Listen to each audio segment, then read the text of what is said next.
So that means if you're in kindergarten through fifth grade, if you don't know what that is, that means your kids can go out the door there, and they'll have some special stuff for the kids this morning. I want to add to Mark's prayer this morning. One of the things about following God over a long time is that you begin to see faithfulness in ways that you maybe don't see when you're young or when you're struggling or to figure things out. And I just really believe with all my heart that God is a faithful God.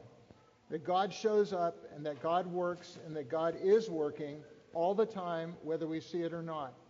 So I want to add to Mark's prayer this morning that I believe whatever your challenge is this morning, whatever's going on, God knows what's going on in your life, and He's at work, and He's more than capable of working out whatever your situation is. This morning we're going to continue our series on navigating change, and we're going to talk about a man named Gideon, who's a judge from the book of Judges in the Old Testament. But before I get to Gideon, I want to tell you a short story. Some of you are familiar, it's becoming a more and more popular thing these days. You can get your DNA tested, and if you get your DNA tested, you can find out where your family comes from. And I happen to be one of the people that's interested in those kinds of things, and I'm our family historian. And this morning I want to tell you a little story from a small part of my family that comes from Scotland. And my family in Scotland comes from the Davidson clan, which is probably the most insignificant small clan in Scotland. And the man I want to tell you about this morning is my great-great-grandfather, and his name is James Davidson, and I want to quickly tell you his story. The Davidson family was like many families in Scotland at the time. They were very poor, they were struggling, and James had several children. William had several children. James was the youngest of those children, and like every father, William wanted the very best for his child, his son James, but he wasn't really sure that at that time in Scotland, the kind of opportunities he had hoped for his son were going to be a reality. So he did something that many people did at that time in our history. He allowed his son to make an important choice. He allowed his son to become an indentured servant. Now, if you don't know what an indentured servant is, I've actually a picture in my slides of the agreement they made there.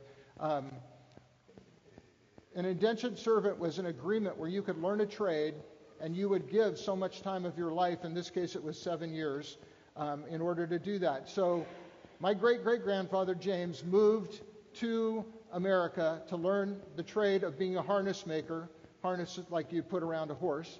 And he came to America because he had a better opportunity in America. He met a wonderful woman, and he married that woman, and they had a family together, and life would have been wonderful because he has finally gotten to the point where he could own his own business, and in a sense he was living the American dream until his wife Hattie Jo got smallpox.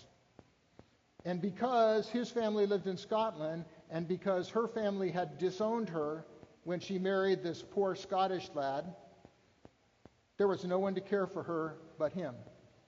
And when she got smallpox, in caring for her, he got smallpox, and a short time later, both of them passed away. And they left 3 children as orphans, with no extended family anywhere to care for them. And so those children were forced to go and live in other situations, and the youngest of those children was my great-grandfather, John. And I don't have time to tell you his whole story this morning, but what's important about his story is he overcame the challenges of being an orphan, made a life for himself, a very successful life for himself. And he and my great-grandmother then had my grandmother, and I'm here today, and who I am today is in great part a reflection of my great-great-grandparents and my grandmother because of the investment they made in me. You in this room, whether you are aware of it or not, are a reflection of people in your family history that have invested in you that never met you. And some who did meet you and love you, and you even know who they are. But all of us, as we navigate change, are part of a greater thing, a greater change It's not just about us. And some of how we seek to navigate that change revolves around the things that we've learned, the patterns that we've grown up with, and the behaviors that have been transmitted to us. And in my case, I'm so grateful for a lot of the things that my great-grandparents and my grandma invested in me. So what I want to say to you this morning as we transition to Gideon is that Gideon was like my great-grandfather James. He was the youngest son of his father from a very insignificant tribe, the Abiezrites, and they were living in a time that was a real challenge for them. Sometimes we think that what we're going through, we're the only ones. I mean, we know that's not true, right? But sometimes it's easy to feel like nobody really knows how hard this is for me. Nobody really understands what I'm going through. I want to remind us all this morning, if you're a parent this morning and you think, oh, if I have one more challenge with my kids, I don't know what I'm going to do. You're not the only parent that feels that way. If you're a parent that's celebrating because things are going well with your kids, you're not the only parent that's in that circumstance. If you're struggling this morning because you're not sure if that job's going to come through, or you're not sure what job you should take, you're not the only one that's going through that kind of a struggle. All of us, daily, weekly, monthly, as we live our lives, face challenges where we have to figure out how to navigate change. I want to take us to the book of Judges now, and I want us to begin by reading in Judges 6, and I want to talk about what was going on at the time of Gideon and how did Gideon navigate the change that he encountered. So beginning in Judges 6, verse 1, it says, "The people of Israel did what was evil in the sight of the Lord, and the Lord gave them into the hand of Midian 7 years. And the hand of Midian overpowered Israel, and because of Midian, the people of Israel made for themselves the dens that are in the mountains and the caves and the strongholds. For whenever Israel planted crops, the Midianites and the Amalekites and the people of the east would come up against them. They would encamp against them and devour the produce of the land as far as Gaza, and leave no sustenance in Israel, and no sheep or ox or donkey or any animal for that matter. For they would come up with their livestock and with their tents, and they would come like locusts in number. Both they and their camels could not be counted, so that they laid waste to the land as they came. And Israel was brought very low because of Midian, and the people of Israel cried out to the Lord on the account of the Midianites." So what we're really reading here is really a war scenario where there's a battle going on, they're being attacked, they're being invaded, and as a result of what's going on with the invasion, they're experiencing the same kind of thing that almost everybody that's in a war-torn environment experiences. They're displaced, they don't have a place to live, it's much harder to get food. In some cases, it's not possible to get any food. The animals that they did their work with, they can't do their work anymore because they don't have those animals because their enemies took them. Their whole entire life is turned upside down because of the invasion. And so what do? They cry out to God. God, we need your help. We need your help, God. So God answers them, not necessarily the way they expected, but God answers them, and this is what he says. "When the people of Israel cried out to the Lord on the account of the Midianites, the Lord sent a prophet to the people of Israel." So we're not to Gideon yet. Gideon's going to come in the story shortly. But at this point, God says, all right, I'm going to answer you. I've heard you. See, sometimes we think because not a lot is going on that God hasn't heard us. Well, God hears, and he sends a prophet. And he said to them, "Thus says the Lord, the God of Israel, I led you up from Egypt and brought you up from the house of slavery. And I delivered you from the hand of all who oppressed you and drove them out before you and gave you their land. And I said to you, I am the Lord your God. You shall not fear the God of the Amorites whose land you dwell, but you have not obeyed my voice." So what does that mean? What does that mean? I mean, where are they in the process of trying to figure out what's going on and the challenges they're facing when the prophet says to them, "But you have not obeyed my voice"? I had a question on the board when you came in this morning. Some of you took some time to think that through and answer it. I want to suggest for our thinking this morning that in the midst of crisis, it's tempting to put our whole focus on the problem that we're encountering. And we miss an equally important question, which is, how did we get there? What's going on? Why are we in the circumstance that we're in? In order for the people of Israel to understand what was really going on, the prophet drew their attention to something that had happened in their history. Many of you are familiar with that when Moses gathered the people at Sinai and gave them what we today refer to as the Ten Commandments. And it began with these words: I am the Lord your God who brought you out of Egypt, out of the house of slavery. I want to stop there for a second. I think sometimes we don't really get what that statement means. For 400 years, I mean, we're talking back to the beginning of when they first settled what we know as the United States today. That's a pretty long time. For 400 years, they were slaves in Egypt. And God says, I am the Lord your God who brought you out of Egypt, out of the house of slavery. Now, if I'm a slave or I'm a part of a generational cycle of slavery for 400 years, and somebody delivers me from that, I'm probably not going to forget that overnight. That's probably going to have an impact on me. And so God said to them at Sinai, you shall have no other gods before me. You shall not make for yourself a carved image or any likeness of anything that is in heaven above, or this in the earth beneath, or that is in the water under the earth. You shall not bow down to them or serve them, for I am the Lord your God, am a jealous God, visiting the iniquity of the fathers on the children to the third and fourth generation of those who hate me, but showing steadfast love to thousands of those who love me and keep my commandments. That's from Exodus 20. So God hears their cries. And God says to them, now, I hear your cries, but you're focused on the wrong thing. Your whole focus is on what are we going to do about these problems of the Midianites and their friends, the Amalekites, and whoever else they invited to go on this raid into Israel. God says, I want you to focus on how you got there in the first place. And you got there because you broke covenant. And we're going to come back to covenant in a minute, but the story continues where a representative from God shows up and talks to Gideon, and they have a conversation, and during the conversation, he makes Gideon aware that God has heard the need, and God has decided that he's going to solve the problem. And are you ready for this? Now imagine you're Gideon. God is going to use you to solve the problem, Gideon. Okay.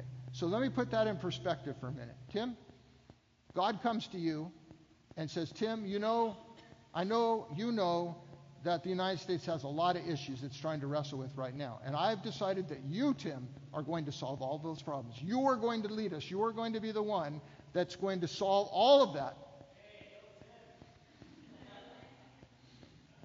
Tim, you might be a little bit like Gideon, who's thinking, what? Who? Me? I don't know about that. Or maybe it's just simply, how's that going to happen? I mean, Gideon knew who he was. And then God says something absolutely significant in the story. Through the representative, God says, Gideon, I will be with you. I will be with you. Our tendency for almost all of us is that we want to do everything on our own. Maybe we want a little help, but for the most part, we think that we can get it all done on our own. Or we think we can't do anything because the task is absolutely overwhelming, or it's just simply too much for us. So to reassure Gideon, the representative says, I will be with you. But, sometimes in life there are buts. But, before we can do anything, Gideon, we have to deal with this breaking of covenant. So, I help you understand covenant this morning if you're not familiar with the concept. It was a legal agreement where two people entered the agreement, and they actually, in a public setting, did certain things to say, we will be in covenant together. And so God was part of the covenant. The people of Israel under Moses were part of the covenant. But that's all a long time ago, and we don't make covenants in that matter anymore. So let me talk with us for a moment about covenants we do make, the covenant of marriage.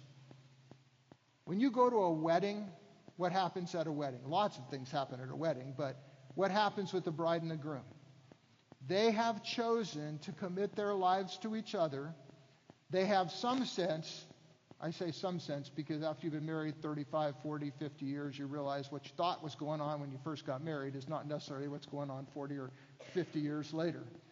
We think we understand relationships, and we don't really understand early on. But they make a commitment, and then that commitment to each other is done how? By vows, right?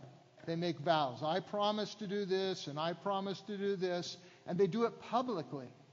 Marriage is a public covenant that I will promise to do these things with you. So what happens if they don't keep the promise? It's a big deal, right? I mean, if you cheat on your husband or you cheat on your wife, it's a big deal because you don't just damage the relationship with your husband or wife, you damage the relationship with kids, with friends. Anytime you make a choice like that, then what happens is there are consequences that go way, it's like the ripple in the pool. The circles go way further than you think they do. So God is trying to get the attention of the Israelite people to see that what you've really done is cheat on me.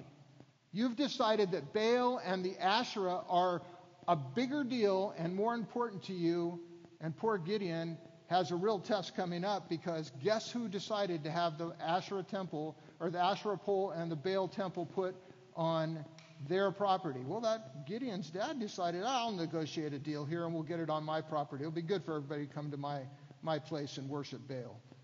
Well, that wasn't what God had in mind. So what happens is God has to speak to the people of Israel and get them to really take a hard look at what is going on and how did they get where they were. And I think what happens today sometimes is that we make decisions and we don't really think about what the consequences of those are. And then we get to the place where we have to actually acknowledge that there are consequences to our decisions. And I'm going to give you an example of some of those in just a minute. But it would be easy to say to the people of Israel, look, God delivered you from 400 years of slavery. Seriously? You decided the God who delivered you from 400 years of slavery, it was a better idea to worship Baal instead? I mean, how many broken marriages later the person says, yeah, that was not a good idea to get in that relationship with that person. I should have just stayed where I was or got some help or whatever. But the people of Israel decided that's what they wanted to do for whatever reason. I want to suggest to us today that before we're too quick to judge the people of Israel, that there are many people today who call themselves Christians who choose what they feel is best for themselves as they perceive it, what will help them get ahead and prosper with very little forethought as to what God had in mind. I'm just doing life, just making day-to-day decisions. God's not really involved in little day-to-day decisions. Remember, every decision you make has unintended consequences or intended consequences depending on what decision you made. So I want to talk for a moment this morning about why does that happen? Why do we make decisions where we just leave God out of the picture? We just go about our lives doing things without really considering what the consequences are, and I'm going to suggest 5 of those this morning real quickly. The first is we make choices based on what feels like the right thing to do at the time. I'm going to use some C words here to counter the choices that we're making, and my C word for this one is counsel. Rather than making the decision based on whatever we think is the right thing to do at the time, the Bible teaches us that there's great wisdom in getting counsel. And so the alternative to, it just seemed like the right thing to do. It just seemed like it, you know? Well, maybe if you'd gone and got counsel from someone that had a little more perspective or a little more wisdom, you might not have made that choice because they would have had input that you hadn't thought about. The second is we make choices based on what other people expect us to do. And that's the problem with peer pressure in the crowd. You know, it's interesting when you do youth ministry, Jimmy, they always talk a lot about peer pressure and how you have to help kids learn how to deal with peer pressure. Is there an adult in the room to at some point have to deal with peer pressure? There's peer pressure for everyone. There's always someone around you that's saying, you ought to do this, or you really should do this, or, you know, that's what's going to be expected of you. All of us have to deal with the challenge of peer pressure. The problem is, lots of times what it is that people want you to do is not what God had in mind. The third is, they make choices based on what they want. If I were to say there is one thing that is plaguing us in the Christian culture today, it's that we've married our belief system with consumer culture. And so we're so bought in and sold to the idea that we can have whatever we want, whenever we want, that we just do it. And we never stop to think, or very seldom do we stop to think, is this really what God wants for me? I'll give you an example. You decide to buy things because you decide you're going to be able to pay for it, but you don't want to pay for it right away. And so you put it on the card, and then something happens, and then you don't have the money to pay for it, and so you're in debt. And that begins a pattern of going in debt, and pretty soon you get to the point, like a lot of people are in our culture today, where they're feeling suffocated by the debt they're in because they can't even make the most basic payments. That might not have happened if it wasn't that we're so married to consumer culture and the thinking that we should be able to get whenever we want it. That's probably not what God had in mind. Fourth, they make choices based on conflict avoidance. How many people in this room like conflict? Yeah. Almost no one likes conflict. The problem is, if everyone avoids conflict, nothing ever gets resolved. You can't be in a marriage or in a friendship or in a work relationship or whatever the relationship is and live a life of conflict avoidance. You're never going to get any progress. You're never going to do anything or accomplish anything because you're unwilling to deal with things. What's really behind that, though, is none of that. What's really behind it is conflict makes you have to deal with stuff in your life you don't want to deal with. So if I avoid conflict, then I don't have to come to terms with there's decisions I've made and things I've done that I don't want to have to own. That's not what God had in mind either. And then fifth, we make choices in the moment, not considering the consequences. There are two kinds of time. There's chronos, that's like they call it the chronometer, right? Your watch, that's how you tell time every day, or your phone, you look at what your phone is and what time it is. And then there's kairos. Kairos is a critical time. There are critical times in all of our lives where we have to make certain decisions, and making them quickly without a lot of forethought or just whatever seems right at the moment is rarely going to bring benefits and often is going to bring consequences. So let me try to wrap those five up in this illustration. It's like owning a car. It's like owning a car and deciding, I'm not going to do the maintenance on the car. Like I know someone that their engine blew up on the freeway, and after having a discussion with them for a while about what was going on and why, I wasn't aware they were having any problem with their car. Then here's what I found out. We didn't feel like we could afford to change the oil, Scott. So we just didn't change the oil in our car. Well, engines aren't designed to run with no oil. So what happens when we don't do the maintenance, we don't make good decisions, is we end up in a place that God doesn't want us to be. So then, coming back to our story about Gideon, God says to Gideon, that night the Lord said to him, take your father's bull and the second bull, 7 years old, pull down the altar of Baal that your father has and cut down the Asherah that is beside it and build an altar to the Lord your God on the top of the stronghold here. Great. Gideon's first assignment is go do what his dad negotiated to have done. Build this big temple. Go tear it down, Gideon. Go tear it all down. So Gideon took 10 men of his servants and did what the Lord told him. And when the men of the town arose in the morning, behold, the altar of Baal was broken down, and the Asherah beside it was cut down, and the second bull, the prize bull, was offered on the altar that had been built. I want to suggest this morning that in a culture of accommodation and political correctness that we all live in, it takes great courage to do what's right in spite of what others think, particularly when you know it's what God has in mind. God said, Gideon, you can do what I'm about to ask you to do, starting with this tearing down of the altar. You can do it because I will be with you. In Matthew, we read this scripture, all authority in heaven and on earth has been given to me. Go therefore and make disciples of all nations, baptizing them in the name of the Father and the Son and the Holy Spirit, teaching them to observe all that I've commanded you, and behold, now hear this, I am with you always. I am with you always. So if you're asking the question this morning, I got junk going on in my life that isn't working right now, or challenges I'm not sure what the answer is to, how am I supposed to deal with that? I mean, if that's an honest question in your heart this morning, then I would say to you, the answer is the same thing that God's representative said to Gideon. I will be with you. I think we forget this promise. We act like, yeah, go, that's a great commission. You know, we're supposed to go do 3 things. Make disciples, baptize, and teach. Yes, but we only can do that because God is with us. It's not about what you can do on your own. As we learn to navigate change from this part of the story of Gideon, I want to conclude with these 4 thoughts.